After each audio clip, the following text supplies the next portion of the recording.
Welcome to Angels online platform. आज हम लोग जुलाई मंथ की मेगा टेस्ट का पेपर सोल्यूशन करने वाले हैं। तो चलो स्टार्ट करते हैं। देखो, क्वेश्चन नंबर वन में बोल रखा है कि दो identical cathode. Identical photo cathode बोलने का मतलब कि जो भी टारगेट मेटल है, कैथोड है, उनका फाई इक्वल है, वर्क फंक्शन इक्वल है। उन पे लाइट रेज आ रही है जिनकी फ्रीक्वेंसी बोल रखा है F1 एंड F2। तो उनसे जो इलेक्ट्रॉन, फोटो इलेक्ट्रॉन इजेक्ट होंगे, निकलेंगे, उनका वेलोसिटी v1 v2 बोला है। तो बोला इनमें से कौन सा रिलेशन सही है। तो देखो, हम लोग जानते हैं कि काइनेटिक एनर्जी, जो मैक्सिमम काइनेटिक एनर्जी होता है, वो HF minus work function.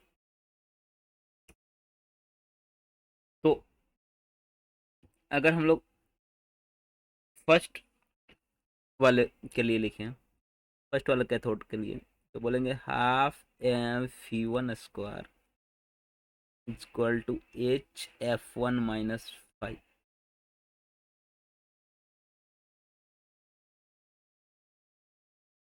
Second वाले के लिए लिखे तो हो जाएगा half M v2 square equal to HF2 - अभी इन दोनों इक्वेशन को घटाओगे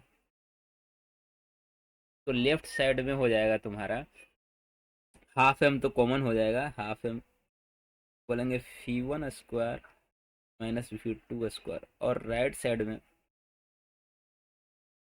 फाइव फाइव तो कैंसिल हो जाएगा, HF1 - F।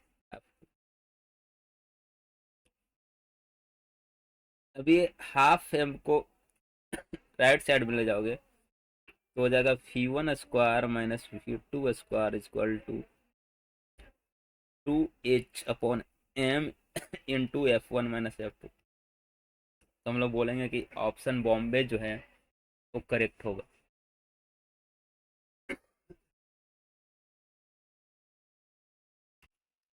चलो देखो next question. Next question theoretical है। बोल रहा है कि फर्स्ट केस में जो कैथोड मतलब टारगेट मेटल है, उससे सोर्स को डी डिस्टेंस पे रखे थे। बाद में अगर वो सोर्स और टारगेट मेटल कैथोड के बीच का डिस्टेंस घटा के d/2 कर दे, तो जो नंबर ऑफ इलेक्ट्रॉन एमिट हो रहा है फोटो कैथोड से, वो कैसे चेंज होगा, बढ़ेगा घटेगा, कितना बढ़ेगा कितना घटेगा। तो अभी देखो कहानी क्या है कि हम लोग जानते हैं कि इंटेंसिटी जो होता है, मतलब तीव्रता, वो inversely proportional to distance square होता है ऐसा। तो अगर डिस्टेंस हम लोग कम करेंगे, डिस्टेंस को हमने हाफ कर दिया, d से d/2, डिस्टेंस कम करेंगे तो इंटेंसिटी बढ़ेगी, हाफ किए तो उसके स्क्वायर मतलब 4 टाइम्स इंटेंसिटी बढ़ जाएगी। 4 टाइम्स इंटेंसिटी बढ़ने का मतलब कि जो नंबर ऑफ फोटोन आ रहा था कैथोड पे, वो 4 गुना बढ़ जाएगा। इसलिए जो नंबर ऑफ इलेक्ट्रॉन निकलेगा, इजेक्ट होगा, वो 4 गुना बढ़ जाएगा। तो हम लोग बोलेंगे ऑप्शन डेल ही होगा, increase by A factor of 4।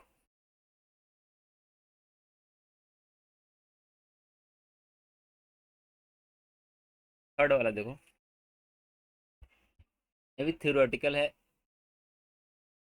बोला कि अगर काइनेटिक एनर्जी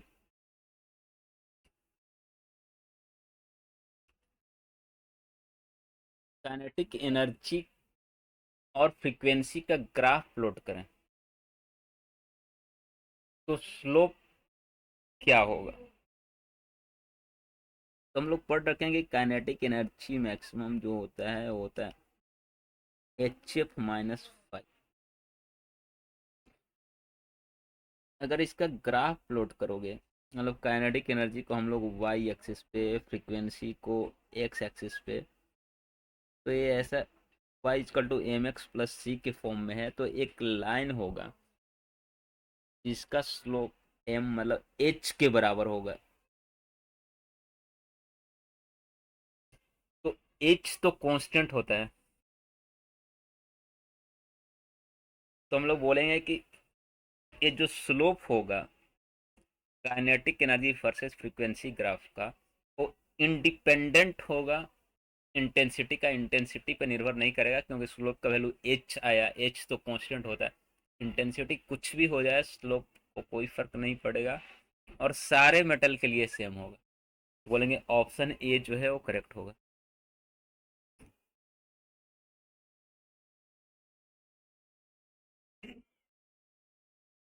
फोर्थ वाला देखो,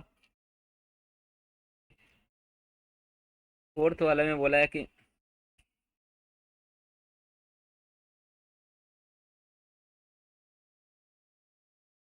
जब हम लोग एक फोटोन, एक लाइट जिसकी वेवलेंथ लेमडा है, वो किसी मेटालिक सरफेस पे भेजते हैं, तो जो इलेक्ट्रॉन निकल रहा है उसका स्टॉपिंग पोटेंशियल 3 फी नॉट बोला है। तो हम लोग बोलेंगे ई इंटू स्टॉपिंग पोटेंशियल मतलब 3 फी नॉट इक्वल टू होता है एनर्जी ऑफ फोटोन मतलब HC upon lambda minus work function five, और फाइव को लिख सकते हैं HC अपॉन लेमडा नोट। ये हो गया इक्वेशन। बाद में बोला कि अगर लाइट का वेवलेंथ चेंज करके 2 लेमडा कर दे तो स्टॉपिंग पोटेंशियल फी नोट हो जा रहा है। तो सेकंड केस में ई फी नोट इक्वल टू हो जाएगा HC upon 2 lambda minus work function HC upon lambda note. ये हो गया इक्वेशन 2। अब इन्हीं दोनों इक्वेशन को सोल्व करके मुझे लेमडा नोट का वैल्यू बता। हम लोग बोल इनको सोल्व करने के लिए बोलेंगे कि इक्वेशन 2 में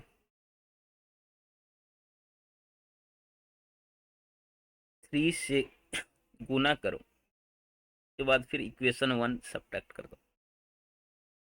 3 से गुना करोगे तो इक्वेशन 2 में तो लेफ्ट साइड में जो ई फी नोट था वो हो जाएगा 3 ई फी नोट, और फिर घटाएंगे इक्वेशन 1 तो 3 ई फी नोट 3 ई फी नोट कैंसिल हो जाएगा। तो फिर ऐसे समीकरण सोल्व करने के बाद जो लेमडा नोट आएगा वो 4 लेमडा के बराबर होगा। तो सोल्व कर लेना, आंसर आएगा 4 लेमडा। हम लोग बोलेंगे कि बॉम्बे जो है करेक्ट होगा।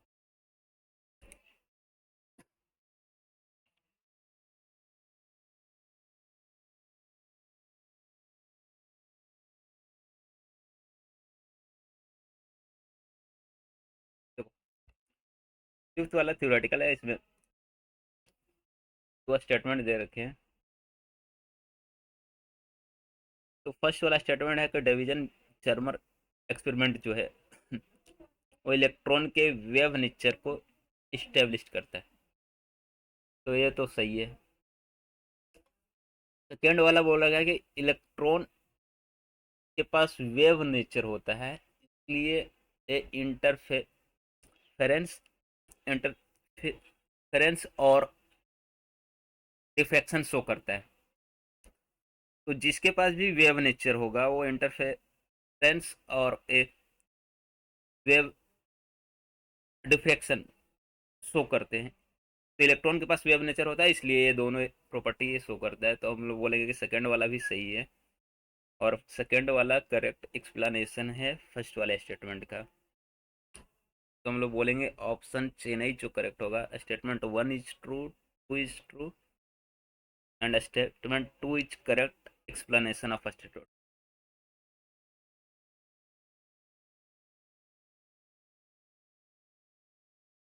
सिक्स वाले में देखो,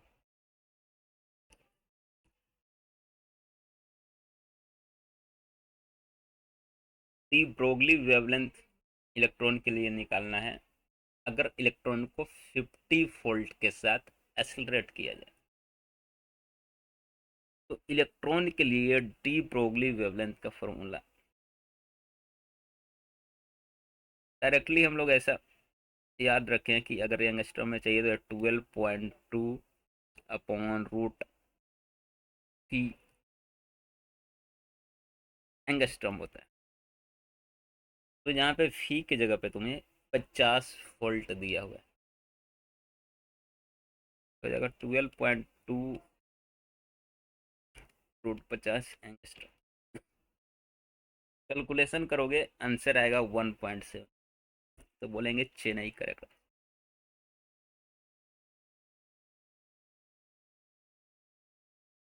सेवंथ वाला देखो, एक पार्टिकल ए जिसका मास एम और चार्ज क्यू है उसको एक्सलेट किया गया 50 वोल्ट के साथ।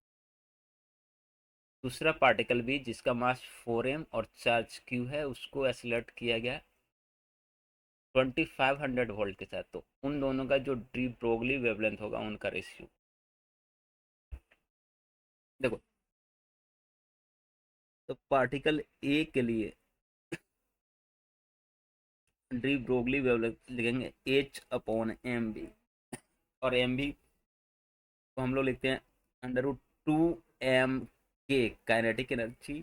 चार्ज पार्टिकल के केस में काइनेटिक एनर्जी होता है Q into stopping, Q into potential, Q into voltage, ऐसा बोल सकते हैं। तो वोल्टेज ए के लिए बोला है 50। फिर अगर पी का लिखना होगा तो H upon under root 2m। तो बी का मास 4m दिया हुआ है तो 4m लिखेंगे, चार्ज क्यू और इसका पोटेंशियल दिया हुआ है 2500 ऐसा। अब यहाँ से lambda A upon lambda B, इन दोनों को डिवाइड दे देना, एच एम क्यू कट जाएंगे और जो रेशियो आएगा हो जाएगा 14.4।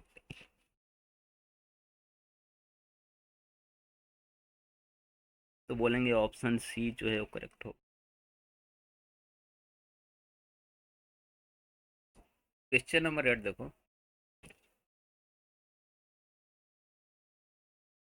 क्वेश्चन नंबर 8 में बोला फोटो इलेक्ट्रिक इफेक्ट एक्सपेरिमेंट में जो थ्रेशोल्ड वेवलेंथ है मतलब लेमडा नोट वो 380 नैनोमीटर है। तो लेमडा नोट का वैल्यू दिया हुआ है 380 नैनोमीटर, और जो लाइट इंसिडेंट हो रहा है मतलब फोटोन उनका वेवलेंथ दिया हुआ है 260 नैनोमीटर। अभी मुझे बोला कि मैक्सिमम काइनेटिक एनर्जी क्या होगा, तो काइनेटिक एनर्जी मैक्स का वैल्यू हम लोग जानते हैं कि H C upon lambda minus H C upon lambda naught. और जो काइनेटिक एनर्जी मुझे निकालना है वो इलेक्ट्रॉनिक वोल्ट में, तो एच सी का वैल्यू भी हम लोग वही डालेंगे। तो एच सी का वैल्यू दे रखा है इस क्वेश्चन के लिए कि 1237 नैनोमीटर इलेक्ट्रॉनिक वोल्ट। जो हम लोग 1240 लिखते थे यहाँ पे 1237, तो हो जाएगा 1237 अपॉन लेमडा के value 260 minus 1237 upon lambda naught 38। इसको कैलकुलेशन कर लेना है, कैलकुलेशन के बाद जो आंसर आएगा होगा 1.5 इलेक्ट्रॉनिक, 1.5 आएगा। तो बोलेंगे कि ऑप्शन बॉम्बे जो होगा वो करेक्ट होगा।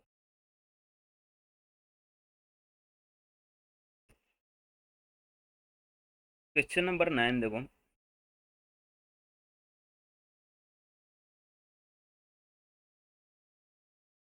यहाँ पे बोला गया कोई एक चार्ज पार्टिकल, एक पार्टिकल जो है इलेक्ट्रॉन से 5 गुना फास्ट मूव कर रहा है।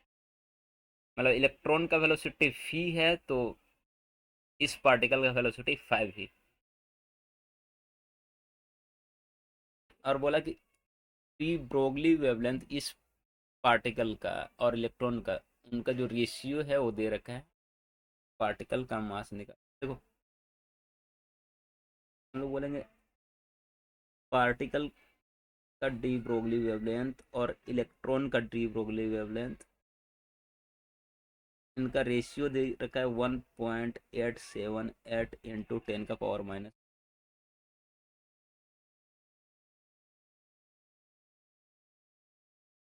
पार्टिकल का जो डी ब्रोगली वेवलेंथ है उसका हम लोग फॉर्मूला लिखेंगे H upon mass of particle गुना वेलोसिटी ऑफ पार्टिकल। तो वेलोसिटी ऑफ पार्टिकल इलेक्ट्रॉन का 5,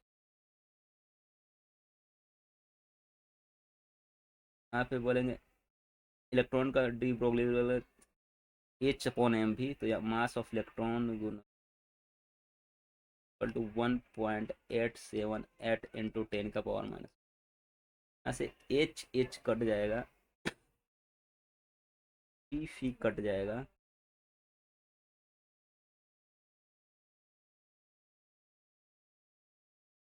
तो हम लोग बोलेंगे कि M E upon 5 M equal to होगा 1.878 इंटू 10⁻⁻। तो मास ऑफ पार्टिकल चाहिए तो ये हो जाएगा मास ऑफ इलेक्ट्रॉन 5 इंटू 1.878 इंटू 10⁻⁻। और मास ऑफ इलेक्ट्रॉन तो जानते ही हो 9.1 इंटू 10⁻31। तो एम ई की जगह पे 9.1 इंटू 10⁻31 रखना है।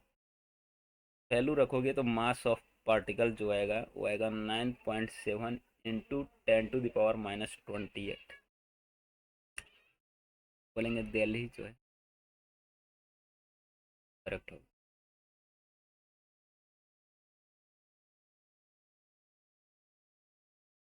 देखो यहाँ पे एक ग्राफ प्लॉट किया हुआ है, स्टॉपिंग पोटेंशियल वर्सेस 1/λ का। इंटेंसिटी बढ़ाएंगे तो क्या होगा, ग्राफ कैसे चेंज करेगा वो बताना। देखो तो हम लोग ऐसे पढ़ेंगे कि E into stopping potential equal to H C upon lambda minus 5 s। यहाँ से फी इक्वल टू हो जाएगा H C by E lambda -5, और फी इक्वल टू बोलेंगे एच सी बाई इंटू 1/λ-5। देखो इसका ही ग्राफ प्लॉट किया, तो इसको अगर y equal to m x plus c से कंपेयर करोगे तो y एक्सिस पे तो स्टॉपिंग पोटेंशियल फी दिया होता है, तो ये हो गया तुम्हारा y। एक्स एक्सिस पे 1/λ दिया था, वो हो गया एक्स। एक्स के साथ जो गुना में होता है वो एम स्लोप होता है, एच सी बाई। और जो सी हो 5/e हो गया सी। यहाँ से देखोगे ये इंटेंसिटी पे डिपेंड ही नहीं कर रहा, ना तो स्लोप ना तो वाई एक्सिस को कहाँ पे कट करेगा सी, ना तो स्लोप चेंज होगा इंटेंसिटी के साथ, ना ये सी चेंज होगा। तो हम लोग बोलेंगे कि अगर इंटेंसिटी हम लोग बढ़ाए या घटाए, इंक्रीज करे या डिक्रीज करे, दोनों केस में ग्राफ डज नॉट चेंज, तो ऑप्शन बोलेंगे चेन्नई होगा।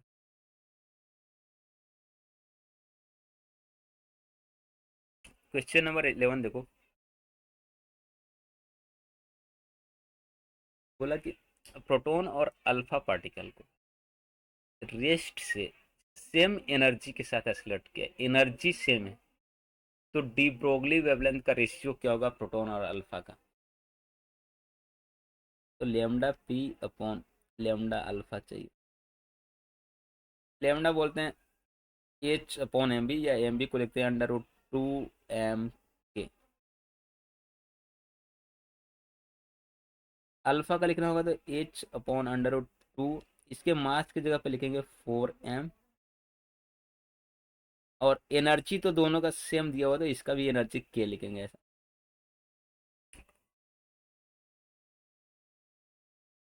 तो एच एम के कट जाएगा, और नीचे से रेशियो जो आएगा 2 6 बोलेंगे ऑप्शन ए जो है वो करेक्ट हो। क्वेश्चन नंबर 12 देखो।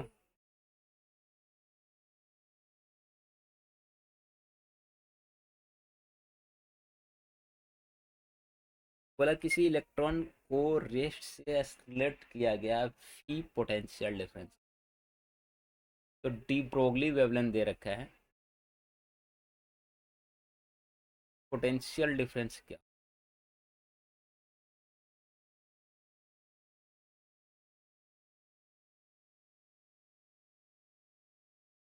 देखो डी ब्रोगली वेवलेंथ दे रखा है 1.227 इंटू 10⁻⁻² तो लिख सकते हैं 12.27 इंटू 10⁻²। और इलेक्ट्रॉन के लिए हम लोग डी ब्रोगली वेवलेंथ का फॉर्मूला जानते हैं 12.2 से अपॉन अंडर रूट। यहाँ पे लेमडा की जगह पर डाल देंगे 12.27 इंटू 10⁻²। हो जाएगा 12.27, एक कट जाएगा, दोनों साइड स्क्वायर कर दोगे तो 10⁻⁴ इक्वल टू 1/φ। φ इक्वल टू हो जाएगा 10⁻⁴। स्टॉपिंग पोटेंशियल बोलेंगे 10⁻⁴। ऑप्शन ए बोलेंगे करेक्ट होगा इसमें।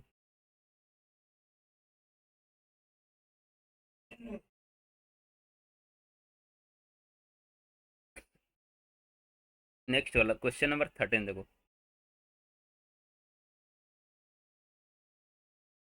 क्वेश्चन नंबर 13 में बोला है कि एक गैल्वेनोमीटर कॉइल जिसका रेसिस्टेंस 25 ओम है और फुल स्केल डिफ्लेक्शन करंट मतलब आई जी 1 मिली एम्पियर दिया हुआ है। तो 13 वाले में बोलेंगे कि I G equal to 1 milliampere, R G equal to 25 ओम।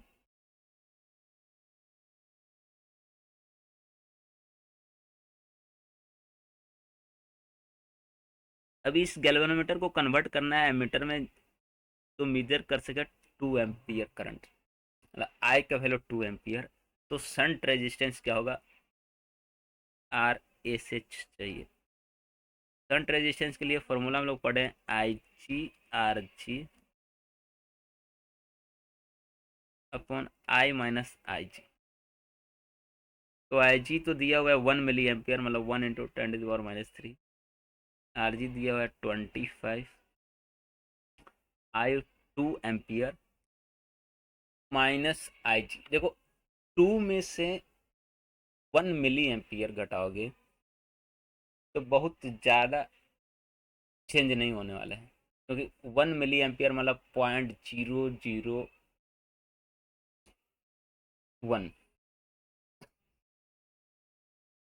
तो 2 में से इतना घटाओगे तो लगभग नियरली 2 ही होगा, तो इसको हम लोग 2 ही लिखेंगे ऐसा। जहाँ से शंट रेजिस्टेंस जो आएगा वो हो जाएगा 1.25 इंटू 10⁻²। बोलेंगे ऑप्शन दिल्ली जो होगा 14 देखो। फिर से गैल्वेनोमीटर दे रखा है जिसको कन्वर्ट करना है इस पर वोल्ट मीटर में। तो इसमें देखोगे कि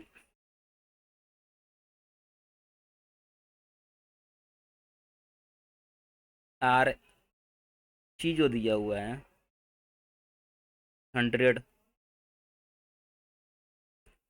आई ची जो दिया हुआ है 1 मिली एम्पियर,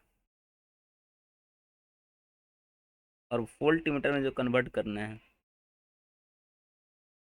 वो देखा दे रखा है 10 वोल्ट।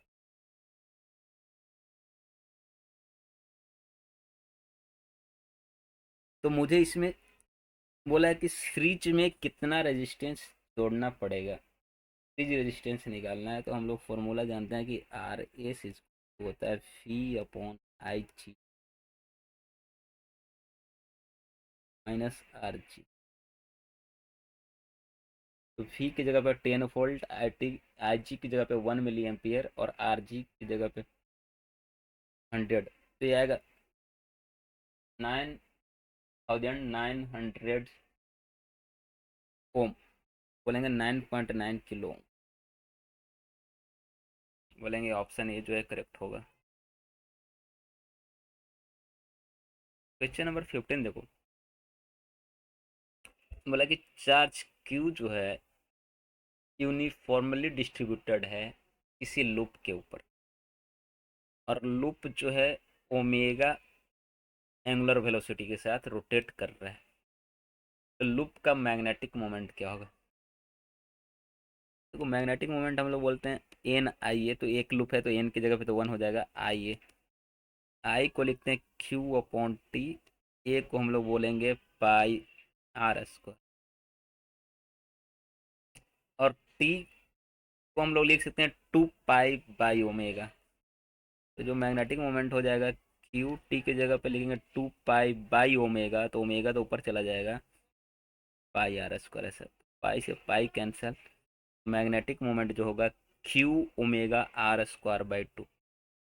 बोलेंगे ऑप्शन ए जो है वो करेक्ट होगा इसमें।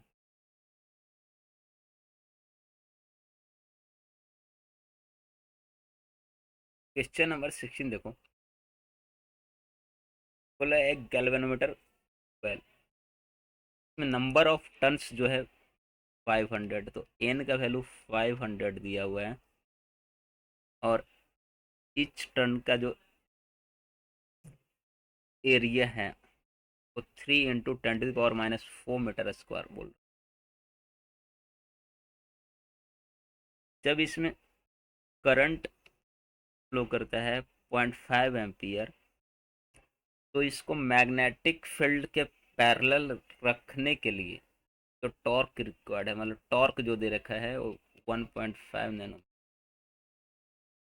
तो बोला मैग्नेटिक फील्ड का स्ट्रेंथ क्या होगा? तो हम लोग टॉर्क इक्वल टू बोलते हैं N I A B sine theta. यहाँ पे थीटा 90 होगा क्योंकि लूप को मैग्नेटिक फील्ड के पैरेलल रखना है। तो लूप का जो प्लेन है और मैग्नेटिक फील्ड जो है वो पैरेलल है, एंगल 0 है। तो एरिया जो लूप का होगा वो प्लेन के परपेंडिकुलर होता है। तो प्लेन तो मैग्नेटिक फील्ड के पैरेलल है, तो एरिया जो होगा मैग्नेटिक फील्ड के परपेंडिकुलर होगा, तो थीटा हो जाएगा 90 डिग्री। तो यहाँ पे मुझे बी निकालना है, तो बी इक्वल टू हो जाएगा टॉर्क अपॉन इन आई ए। तो टॉर्क तो दिया हुआ है 1.5, आई का वैल्यू दिया हुआ है 0.5, एन दे रखा है 500 और ए दे रखा है। सबका वैल्यू रखोगे कैलकुलेशन के बाद उनको बी जो आएगा 20 टेस्ला, बोलेंगे ऑप्शन बॉम्बे जो है करेक्ट होगा।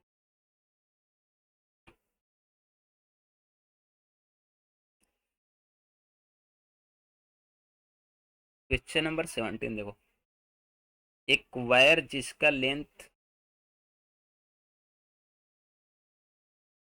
314 सेंटीमीटर था, उसको बेंड करके उसको मोड़ के एक सर्कुलर रिंग बना दिया, और जब उसमें करंट 14 एम्पियर जाएगा लूप में, तो मैग्नेटिक मोमेंट क्या होगा कॉइल का? देखो मैग्नेटिक मोमेंट आई इंटू ए। तो जब वायर को मोड़ के लूप बनाएंगे, तो लूप का लंबाई 2 पाई आर, इसका वैल्यू तार के लंबाई के बराबर मतलब 314 सेंटीमीटर होना चाहिए। पाई को हम लोग बोलते हैं 3.14, तो पाई की जगह पे 3.14 रखोगे तो ये आर का वैल्यू आ जाएगा 50 सेंटीमीटर, मतलब 1.2 मीटर ऐसा। 1/2 मतलब 0.5 मीटर ऐसा, आधा मीटर। तो रेडियस हो गया ऐसा।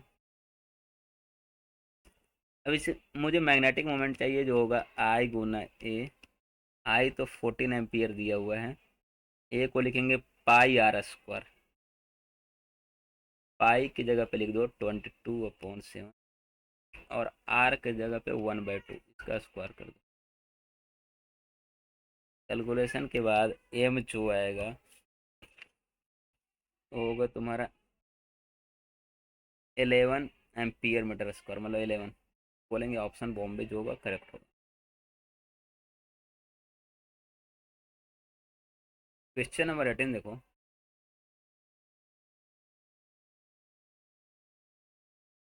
बोला एक सोलेनोइड जो अपने एक्सिस पे मैग्नेटिक फील्ड जो प्रोड्यूस कर, वो बी है। सोलेनोइड के अंदर मैग्नेटिक फील्ड जो होता है उसका फॉर्मूला हम लोग जानते हैं, mu naught n I. N है number of turns per unit length. अब बाद में बोला कि अगर हम लोग आई को डबल कर दें और number of turns per unit length को हाफ कर दे तो अब मैग्नेटिक फील्ड, नया वाला मैग्नेटिक फील्ड क्या होगा? तो नया वाला मैग्नेटिक फील्ड को लिखेंगे mu naught, number of turns को अब लिखेंगे n/2 पर यूनिट लेंथ, मतलब n/2, और करंट को 2 तो फिर से म्यू नॉट एन आई होगा जो बी के बराबर है। तो हम लोग बोलेंगे कि बी के बराबर ही होगा। 19th वाला में देखो। 19th वाला में बोला है कि दो पार्टिकल जिनका चार्ज इक्वल है, सेम पोटेंशियल के साथ एक्सीलरेट किए जा रहे हैं, इसी मैग्नेटिक फील्ड में एंटर करते हैं। तो उनका जो रेडियस है सर्कुलर पाथ का वो R1 R2। तो एक्स और वाई के मास कर देखो, R1 = बोलेंगे mv/qb। एम बी मतलब मोमेंटम, को लिखते हैं 2 m के को क्यूब इंटू वी।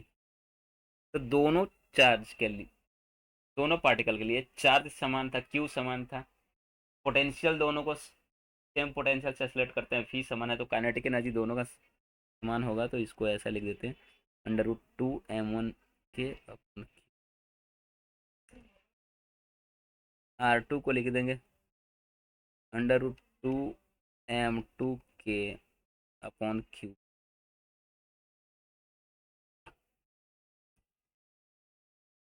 अब इनका रेशियो लेंगे तो हो जाएगा R1/R2 इक्वल टू, इधर तो कट जाएगा, सब हो जाएगा √m1/m2। दोनों साइड स्क्वायर कर दोगे तो m1/m2 हो जाएगा R1/R2 का होल स्क्वायर। बोलेंगे ऑप्शन सी जो है वो करेक्ट हो।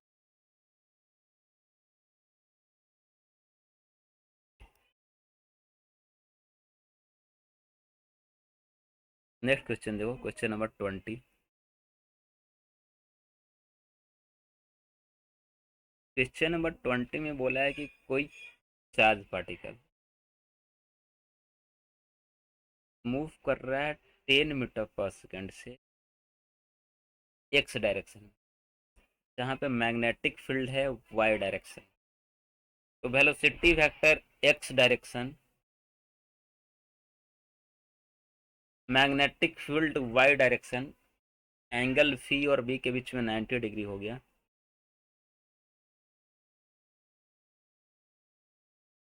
और बोला इलेक्ट्रिक फील्ड जो है वो जेड डायरेक्शन है। और चार्ज पार्टिकल बिना डेफिएट किए, बिना विचलन के एक्स दिशा में ही चलता जा रहा है। इसका मतलब कि डेविएशन नहीं हो रहा है तो नेट फोर्स चार्ज पार्टिकल पे जीरो लग रहा है। नेट फोर्स जीरो लगने का मतलब कि इलेक्ट्रिक फील्ड का जो फोर्स आ रहा है क्यू ई, और मैग्नेटिक फील्ड का जो फोर्स आ रहा है क्यू वी बी, ये दोनों बराबर हैं और उल्टा दिशा में लग रहे हैं, इसलिए कैंसिल हो जा रहा है। तो हम लोग बोलेंगे कि इनका मैग्नीट्यूड क्यू ई और Q V B sine theta, sine theta तो 1 हो जाएगा यहाँ पे, ये दोनों इक्वल हैं और उल्टा दिशा में हो रहे होंगे, इसलिए मैंने कैंसिल हो जा रहे, तो नेट फोर्स जीरो, इसलिए चार्ज बिना डेविएट करे एक्स दिशा में ही जाता जा रहा है। यहाँ से क्यू क्यू कट जाएगा, तो अगर बी मुझे निकालना है तो हो जाएगा ई अपॉन फी। तो ई का वैल्यू दिया हुआ है 10⁴ वोल्ट पर मीटर और फी दिया हुआ है 10, तो हो जाएगा 10⁻³ टेस्ला, या फिर 10⁻³ वेबर पर मीटर स्क्वायर। तो ऑप्शन हम लोग बोलेंगे इसमें कि बॉम्बे करेक्ट होगा।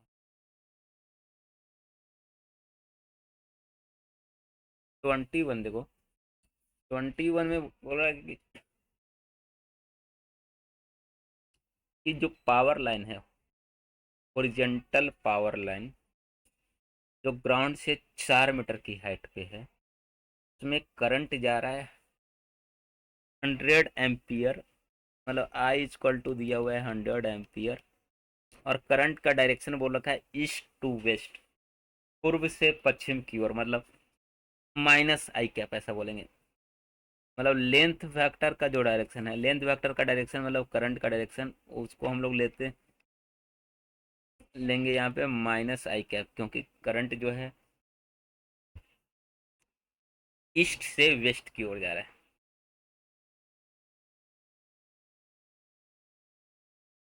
अभी मुझे बोला है कि ये मान लो ये तार है, इसमें करंट ऐसे जा रहा है, इससे डायरेक्टली नीचे ग्राउंड पे जो 4 मीटर नीचे है, उस पॉइंट पे मैग्नेटिक फील्ड कितना होगा और डायरेक्शन क्या होगा।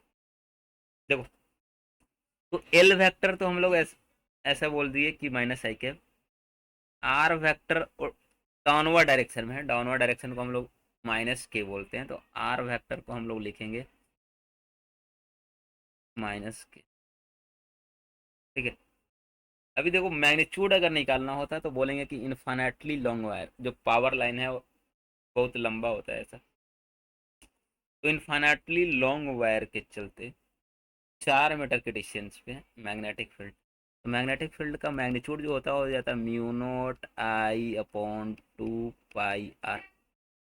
तो आई दिया हुआ है 100, आर के जगह पे 4 मीटर लेना है, तो वैल्यू डाल दोगे तो कैलकुलेशन से जो आएगा वो आएगा 5 × 10⁻⁻6 टेस्ला ऐसा। अब डायरेक्शन के लिए हमको क्या करना पड़ेगा कि डायरेक्शन के लिए हम लोग एल क्रॉस आर का जो डायरेक्शन होता है वही मैग्नेटिक फील्ड का डायरेक्शन होता है। एल तो आया माइनस आई कैप, आर है माइनस के कैप, तो माइनस आई क्रॉस माइनस के करोगे तो जाएगा माइनस जे, माइनस जे का मतलब साउथ, क्योंकि जे को हम लोग बोलते थे नॉर्थ, तो ऑप्शन बोलेंगे कि दिल्ली करेक्ट होगा यहाँ पे।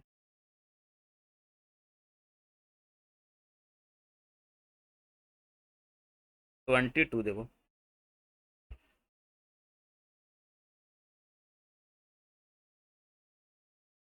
एक चार्ज पार्टिकल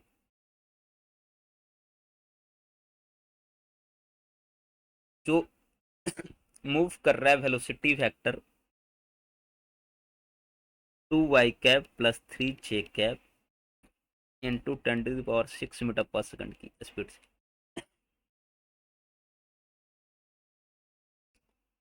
क्यू का वैल्यू दिया हुआ है 2 माइक्रो कूलम्ब, मैग्नेटिक फील्ड जो है बी बोला हुआ है 2 टेस्ला, डायरेक्शन बोल रखा है वाई डायरेक्शन मतलब जे कैप। तो इस पे फोर्स कितना लग रहा होगा मैग्नेटिक फोर्स, तो मैग्नेटिक फोर्स का वैल्यू होता है क्यू पी क्रॉस बी। तो भी क्रॉस बी, क्रॉस प्रोडक्ट तो करना आता है, क्रॉस प्रोडक्ट करोगे सबका वैल्यू रखोगे, तो जो आंसर आएगा वो आएगा 8 के कैप। तो हम लोग बोले क्योंकि उस पर बल जो लग रहा है 8 न्यूटन, के कैप आने का मतलब प्लस जेड डायरेक्शन, तो इसमें आंसर, करेक्ट आंसर होगा ए। 23 देखो, बोले एक हेक्सागोनल शेप का कॉइल है जिसकी साइड लेंथ 10 सेंटीमीटर और नंबर ऑफ टर्न्स 50 है, तो उसके सेंटर पे मैग्नेटिक फील्ड क्या होगा बताना है। नंबर ऑफ टर्न्स तो दे रखा है 50। देखो ये हुआ है उसका सेंटर। पहले हम लोग किसी एक साइड की वजह से यहाँ पे देख रहे हैं कि मैग्नेटिक फील्ड क्या होगी। ऐसा करंट ऐसा जा रहा है, ये वाला पूरा जो एंगल होगा ये 60 डिग्री, क्योंकि हेक्सागोन में टोटल 6 साइड होते हैं। तो एक साइड जो सेंटर पे कोण बनाएगा वो 60 डिग्री, 360/6 करोगे 60 डिग्री, ये 60 डिग्री आएगा।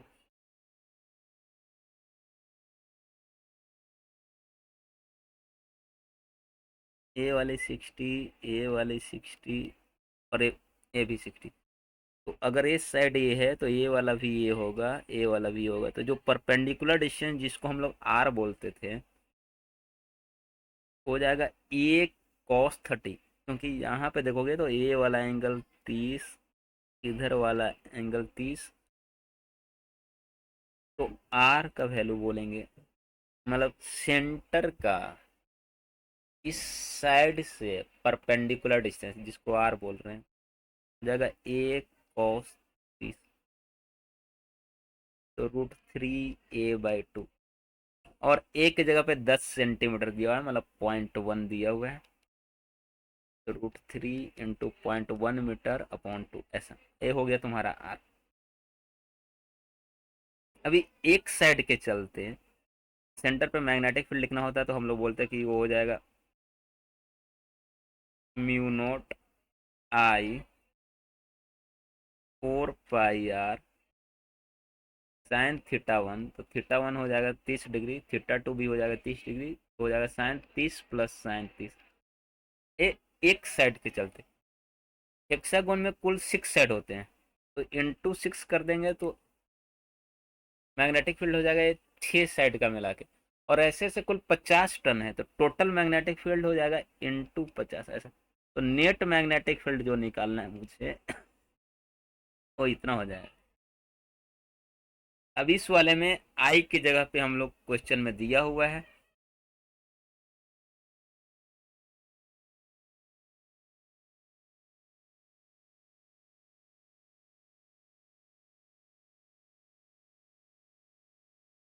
आर की जगह पे लिखेंगे √3a/2, ए का वैल्यू क्वेश्चन में दिया हुआ है।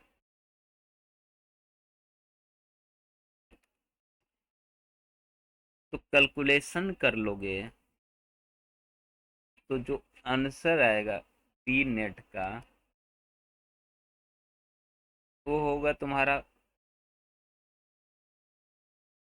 500√3 μ0I/π, μ0I/π ऐसा। 500√3 μ0I/π।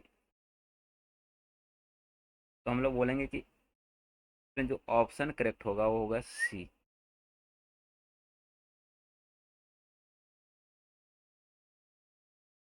क्वेश्चन नंबर 24 देखो। बोले एक न्यूट्रॉन और अल्फा पार्टिकल जिनका काइनेटिक एनर्जी सेम है मैग्नेटिक फील्ड में परपेंडिकुलरली इंटर करते हैं, मतलब उनका velocity vector magnetic field B के साथ जो कोण बना रहा है वो 90 डिग्री। दोनों का काइनेटिक एनर्जी सेम है।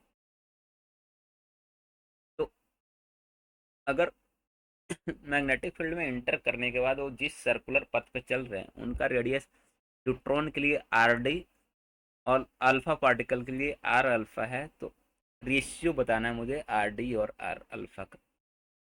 देखो तो न्यूट्रॉन का अगर हमको लिखना होगा रेडियस mv/क्यू बी, mv मतलब मोमेंटम, मोमेंटम को लिख सकते हैं 2m k। और न्यूट्रॉन का जो मास होता है और प्रोटॉन के मास का डबल होता है, तो 2m k/क्यू ऐसा। अल्फा पार्टिकल का अगर लिखना होगा तो अल्फा पार्टिकल का हम लोग बोलेंगे कि √2 4m के अपॉन 2 क्यूबिक, क्योंकि अल्फा पार्टिकल जो का जो मास होता है वो प्रोटॉन के मास का 4 गुना, और जो चार्ज होता है प्रोटॉन के चार्ज का डबल, ऐसा।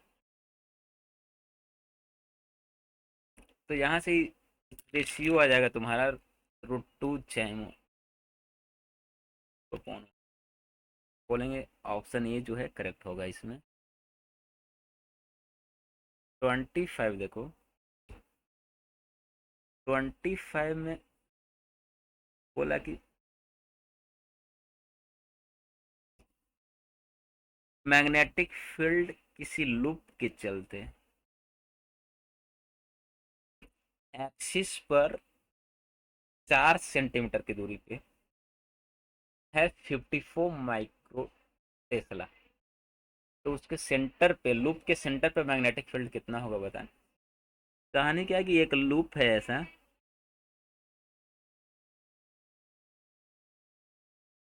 इसके एक्सिस पे 4 सेंटीमीटर की दूरी पे जो मैग्नेटिक फील्ड है वो दे रखा है 54 टेस्ला। तो हम लोग फार्मूला लगाएंगे, हम लोग जानते हैं कि एक्सिस पे मैग्नेटिक फील्ड जो होता है करंट कैरिंग लूप, वो होता है μ0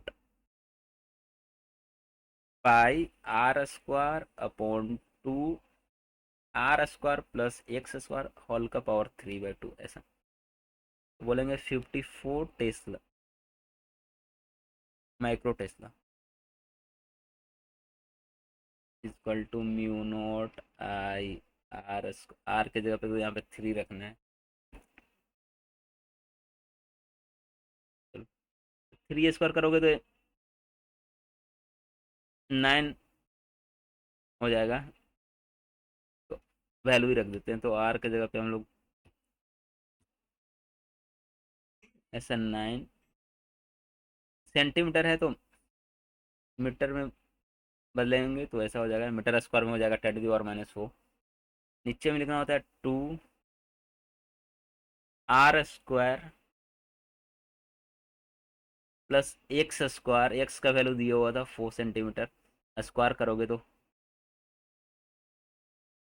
का पावर 3/2। यहाँ से 54 माइक्रो टेस्ला, इधर देखोगे तो 9 + 16 25, बाहर निकालेंगे तो हो जाएगा μ0 I 9 × 10⁻⁴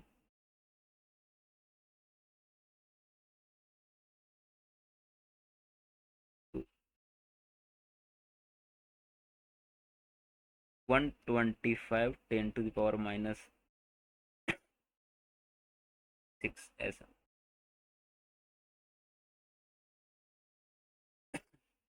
तो सबको उधर ले जाओगे तो μ0 I का वैल्यू तुमको मिल जाएगा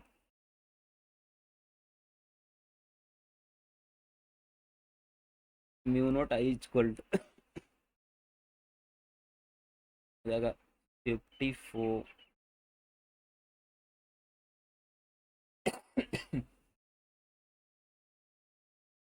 × 2 × 125 × 10⁻⁶, 10⁻, ऐसा μ0 I। अभी मुझे बोला है कि उसके सेंटर पे कितना होगा वो निकालना है। तो सेंटर पे मैग्नेटिक फील्ड, कॉइल के सेंटर पे मैग्नेटिक फील्ड होता है μ0 I/2r। तो μ0 I का वैल्यू तो यहाँ से मिल गया कैलकुलेशन के बाद, यहाँ पर रख देंगे, आर के जगह पे 3 सेंटीमीटर दिया हुआ है। तो रखने के बाद जो वैल्यू आएगा वो होगा 250 माइक्रो टेस्ला। हम लोग बोलेंगे कि करेक्ट आंसर होगा ये, अहमदाबाद।